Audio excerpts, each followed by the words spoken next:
Since Qualcomm intends to increase the price of its Snapdragon 8 Gen 4 application processor, Samsung is probably carefully considering its production costs.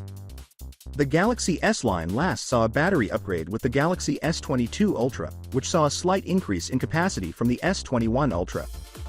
The Galaxy S24 Ultra's Snapdragon 8 Gen 3 chip, interestingly, showed notable improvements in battery life during testing. Even though the battery capacity remains the same for the S25 Ultra, there's still a good chance that the S24 Ultra can offer an extended battery life. The power efficiency of the display and 8 Gen 4 will play a crucial role. While the company has previously received criticism for its Exynos CPUs, it seems that they are moving in the right path and may be making some significant adjustments for its next Galaxy S26. Thanks in part to AMD's powerful GPU, the Exynos 2400 is a huge advance over earlier generations.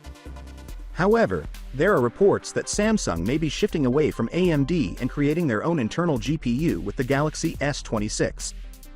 The South Korean company also plans to release its own smartphone processor for the Galaxy S26, complete with its own in-house GPU, according to a report from reputable tipster Roland Quant.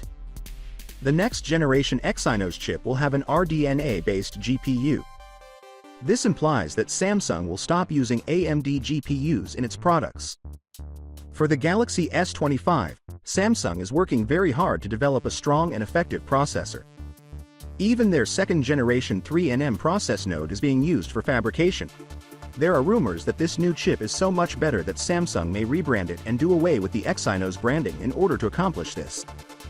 To this end, Samsung has put together a team of more than 1,000 engineers to collaborate with the System LSI team on code creation and optimization. For the company, it will be a historic moment if they succeed. What the next Galaxy S25 range is likely to include.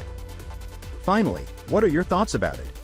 So without being said, let me know your thought in the comment below, and if you are new here, please subscribe. Peace out.